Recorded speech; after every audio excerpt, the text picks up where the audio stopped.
मागील भागात. तसं आर्यनने श्रावणीला जवळ ओढलं आणि तिला हळूच उचलून घेतलं. तेवढ्यात बागेतील लाईट्स लागले आणि या जोडप्यावर जणू फुलांचा वर्षाव झाला. पिंकी बाल्कनीतून हे सगळं बघत होती आणि आपल्या नवीन फोनमध्ये त्यांचा फोटो काढत होती. काय रोमॅन्टिक जोडी आहे.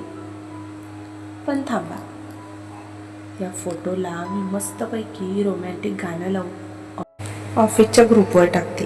मग बघा ढोणे साहेबांची काय जळते ती. पिंकी खोडकर हसली आणि एडिटिंग करायला लागली. आता पुढे पुण्यातील धावपळ मागे सोडून आर्यांची काळी मर्सिडीज आता महाबळेश्वराच्या वळणदार घाटातून वर चढत होती. खिडकीबाहेर पसरलेली हिरवळ आणि ढगांची दाटी श्रावणीच्या मनाला एक वेगळी शांती देत होती. आर्यांचं लक्ष रस्त्यापेक्षा जास्त बाजूला बसलेल्या श्रावणीच्या चेहऱ्यावर होतं, जो आनंदाने गुलाबासारखा फुलला होता. बाहेर हलका पाऊस सुरू झाला होता. आर्यनने गाडीचा वेग कमी केला आणि म्युझिक सिस्टमवर एक मंद रोमॅन्टिक गाणं लावलं. काय विचार सुरू आहेत मिसेस राजशिर्के? पुन्हा ऑफिसच्या फाईल्स आठवत नाही आहेत ना? आर्यनने श्रावणीचा हात हातात घेत विचारले. तसं श्रावणीने हसून आर्यनच्या हातावर डोकं ठेवलं. नाही, मी तर विचार करते की नशीब कसं असतं. काही दिवसांपूर्वी मी फक्त तुमची असिस्टंट होते आणि आज. आणि एवढंच बोलून तिने ओठ उमडले. आणि आज तू माझं संपूर्ण जग आहेस.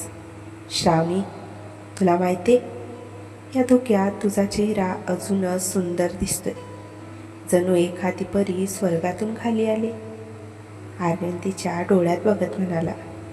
तशी तिच्या गालावर लाजेची लाली पसरली. तुम्ही खूप बोलायला लागलात लग्नानंतर. आधी नुसते ओरडायचे. ती डोळे मिचकावत म्हणाली. तेव्हा ओरडत होतो कारण तेव्हा तू माझ्याजवळ असूनही लांब होतीस. आता तू माझी आहेस, मग लाळ नको का करायला? आर्यन भुवया उंचावून बोलला. तशी तिनेही हसून मान हलवली.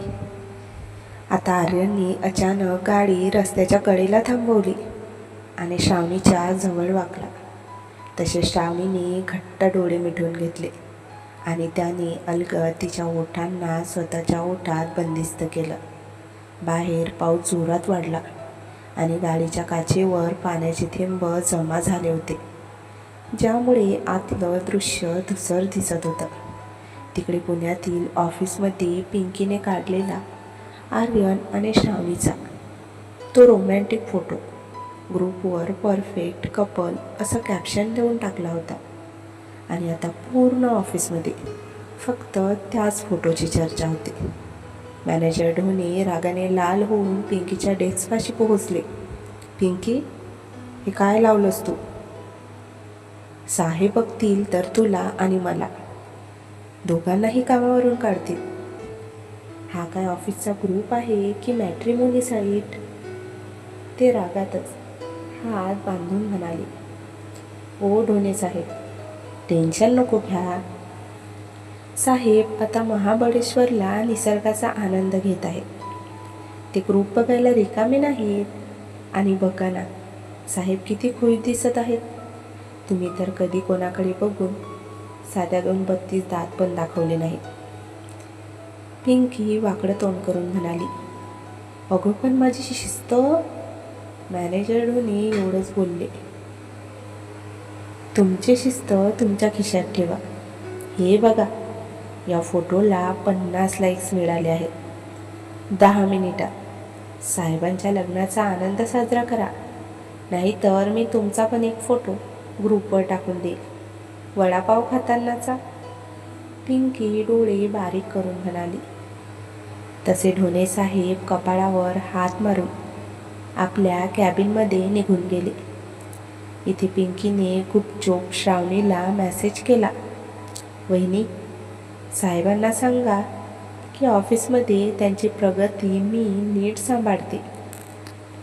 इकडे आर्यन आणि श्रावणी रिसॉर्टवर पोहोचले आणि तिथल्या स्टाफने त्यांचं शाही स्वागत केलं. आर्यनने मुद्दाम सर्वात वरच्या मजल्यावरील व्ह्यू रूम बुक केली होती. श्रावणीने जेव्हा रूममध्ये प्रवेश केला ती थक्क झाली. आर्यन, हे किती सुंदर आहे. संपूर्ण खोली फुलांनी आणि मेणबत्त्यांनी सजवली आहे. ती खुश होऊनच म्हणाली, हे तर फक्त सुरुवात आहे. तुला जे गिफ्ट द्यायचं होतं ते तिथे बेडवर असलेल्या बॉक्समध्ये आहे. आर्यन हात बांधत हसून म्हणाला. तसे श्रावणीने बेडवरील बॉक्स उघडला. त्यात एक अतिशय नाजूक डायमंड नेकलेस होता, ज्यावर S&A असं कोरलेलं होतं. हे खूप महाग असेल ना, आणि याची काय गरज होती? श्रावणी भारावूनच बोलली. आर्यनने तिला आरशासमोर उभी करून तो हार तिच्या गळ्यात घातला. हे महाग नाही आहे श्रावणी, याची किंमत तुझ्या त्या एका हास्यापेक्षा कमीच आहे. हा हार नेहमी तुझ्या हृदयाजवळ असेल, जसा मी आहे. तो तिच्या खांद्यावर हनुवटी ठेवून म्हणाला. त्याने श्रावणीला मागून मिठी मारली. आरशात दोघांची जोडी अतिशय मोहक दिसत होती. श्रावणीने हळूच मागे वळून आर्यनच्या गळ्यात हात टाकले. संध्याकाळी दोघेही फिरण्यासाठी बाहेर पडले. महाबळेश्वरला आल्यावर स्ट्रॉबेरी खाल्ल्याशिवाय ट्रिप पूर्ण कशी होईल? आर्यन, बघा किती ताज्या स्ट्रॉबेरी आहेत. मला हे खूप आवडलं, श्रावणी म्हणाली. तशी आर्यनने एक स्ट्रॉबेरी तोडून श्रावणीच्या ओठांजवळ नेली. घे, तुला आवडतात ना, पण लक्षात ठेव, या स्ट्रॉबेरीपेक्षा गोड तुझं बोलणं आहे. तो हलका हसून बोलला. श्रावणीने ती स्ट्रॉबेरी खाल्ली आणि तीही हसली. तुम्ही ना आज काहीतरी वेगळंच खाऊन आलात वाटतं. इतकी स्तुती? तिने भुवया उंचावून विचारले. मी फक्त खरं बोलतोय. श्रावणी, तुला आठवतंय का, ऑफिसच्या पहिल्या दिवशी मी तुझ्यावर किती ओरडलो होतो एका फाईलसाठी? आर्यन म्हणाला. हो, तेव्हा मला वाटलं होतं की हा माणूस नक्कीच विंचू आहे. पण आज कळते की त्या कडक कवचाच्या आत एक खूप मोठं आणि प्रेमळ हृदय आहे. श्रावणी त्याच्या डोळ्यात पाहून बोलली. तेवढ्यात पाऊस पुन्हा सुरू झाला आणि आर्यनने त्याचं जॅकेट श्रावणीच्या डोक्यावर धरलं आणि दोघेही हसत हसत धावत गाडीकडे गेले. त्यांचा हा साधेपणा आणि आनंद कॅमेऱ्यात टिपण्यासारखा होता. रात्रीची वेळ होती. रिसॉर्टच्या बाल्कनीतून महाबळेश्वरच्या दरीचं विहंगम दृश्य दिसत होतं. आर्यन आणि श्रावणी कॉफी पीत ते दृश्य बघत बसलेले होते. आर्यन, मला वाटतंय की हे आयुष्य असंच थांबून जावं, श्रावणी म्हणाली. हे आयुष्य तर आता सुरू झाले श्रावणी, अजून खूप काही बघायचे बाकी आहे, आर्यन बोलला. तेवढ्यात आर्यनच्या फोनवर पिंकीचा तो ग्रुपवरचा फोटो आणि मेसेज आला. त्याने तो बघितला आणि हसायला लागला. हे बघ श्रावणी, पिंकीने काय पराक्रम केलाय. पण खरं सांगू, मला राग नाही आला. उलट मला अभिमान वाटतो की अख्ख्या जगाला कळतंय मी कोणाच्या प्रेमात वेडा आहे, आर्यन हसून बोलला. बाहेर धुक्याची चादर पसरली होती आणि रिसॉर्टच्या बाल्कनीमध्ये कॉफीचे वाफाळलेले कप हातात धरून आर्यन आणि श्रावणी एकमेकांच्या सहवासात हरवून गेले होते. पिंकीने ऑफिसच्या ग्रुपवर टाकलेला फोटो पाहून आर्यनला राग येण्याऐवजी एक वेगळाच आनंद झाला होता. कारण आता त्याला आपलं प्रेम लपवण्याची गरज नव्हती. आर्यन आणि श्रावणी खाली डिनरसाठी जाण्यास निघाले. तेवढ्यात लॉबीमध्ये त्यांना एक तरुण पुरुष भेटला आणि त्याला बघून आर्यनच्या चेहऱ्यावर वेगळेच भाव उमटले. कारण तो दुसरा तिसरा कोणी नसून आर्यनचा कॉलेजमधील मित्र अंकित होता. आर्यन, अरे तू इथे, आणि सोबत अरे ही तर श्रावणी ना, आपल्या शाळेतली? अंकितने चकित होऊन विचारले. अंकित, तू हिला ओळखतोयस? आणि शाळेतली म्हणजे? आर्यननेही आश्चर्याने विचारले. अरे श्रावणी आणि मी एकाच शाळेत होतो 7वीपर्यंत, श्रावणी, ओळखलंस का मला? तीच मुलगी जिने एकदा वर्गात शिक्षकांच्या खुर्चीवर डिंक लावला होता. अंकित हसतच बोलला. तसा श्रावणीने लाजून चेहरा लपवला. अंकित, प्लीज, ते बालपण होतं. आर्यन, याचं ऐकू नका तुम्ही. श्रावणी खाली मान घालूनच बोलली. तसा आर्यन खोडकरपणे हसला. अरे वा, म्हणजे माझी बायको लहानपणी मोठी डॉन होती तर. अंकित, अजून काही किस्से असतील तर सांग, मला खूप रस आहे. तिथेही जाऊन चेअरवर बसले आणि त्यांच्या गप्पा रंगल्या. अंकितने श्रावणीच्या लहानपणीच्या खोड्या सांगितल्या आणि आर्यन पोट धरून हसला. श्रावणी मात्र लाजेने लाल झाली होती आणि तिने आर्यनचा हात चिमटला. थोड्याच वेळात अंकित निघून गेला, पण आर्यनच्या हातात श्रावणीची थट्टा करण्यासाठी एक नवीन हत्यार मिळालं होतं. आर्यनने बागेत एका झाडाखाली कॅन्डल लाईट डिनरची सोय केलेली होती. सर्वत्र कॅन्डलचा मंद प्रकाश आणि हलकं संगीत वाजत होतं. तिथे पोहोचताच आर्यनने श्रावणीचा हात हातात घेऊन तिला डान्ससाठी विचारलं.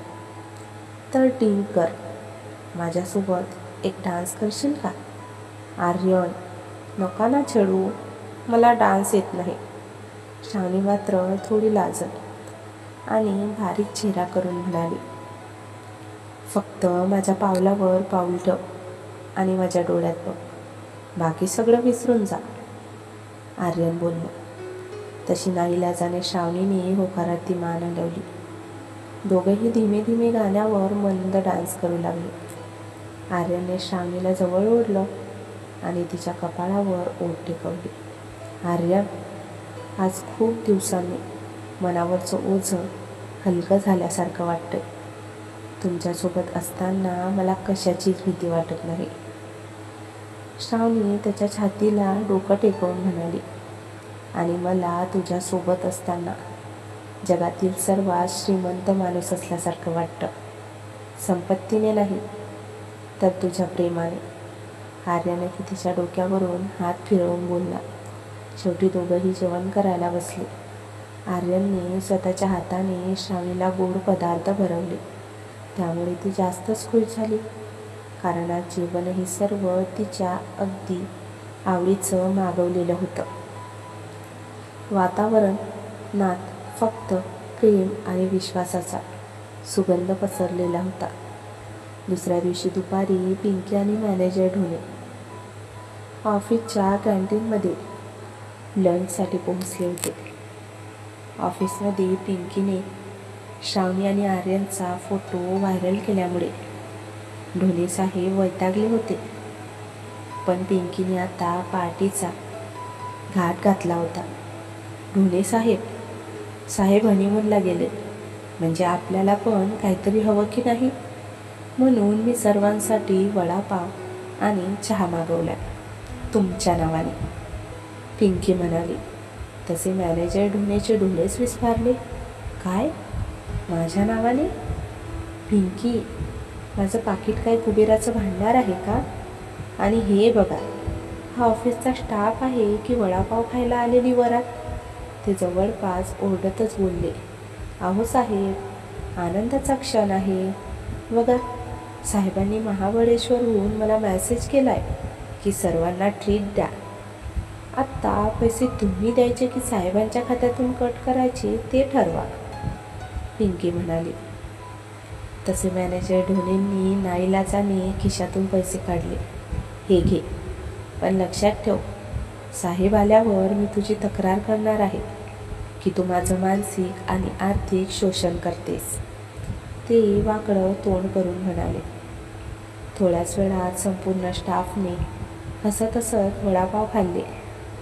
पिंकीने ढोणे साहेबांच्या नकळत त्यांच्या पाठीवर आय लव्ह वडापाव अशी चिठ्ठी चिटकवली, ज्यामुळे सर्व कर्मचारी पोट धरून हसायला लागले. इकडे आर्यन आणि श्रावणी डिनर करून दोघंही रूममध्ये पोहोचले. बाहेर पावसाची रिमझिम सुरू झाली होती, त्यामुळे आर्यनने खिडकी बंद केली आणि तो श्रावणीच्या जवळ आला. आर्यन, उद्या आपल्याला परत जायचं आहे ना? श्रावणी बोलली. हो, पण जाताना आपण महाबळेश्वराच्या त्या जुन्या मंदिरात जाऊया, जिथे आपण आपल्या नवीन साठी आशीर्वाद घेऊ शकू. आर्यन म्हणाला. तुम्ही किती विचार करता माझा. मला कधी कधी भीती वाटते की हे स्वप्न तर नाही ना? श्रावणी बारीक चेहरा करून बोलली. तसं आर्यनने तिला मिठीत घेतलं.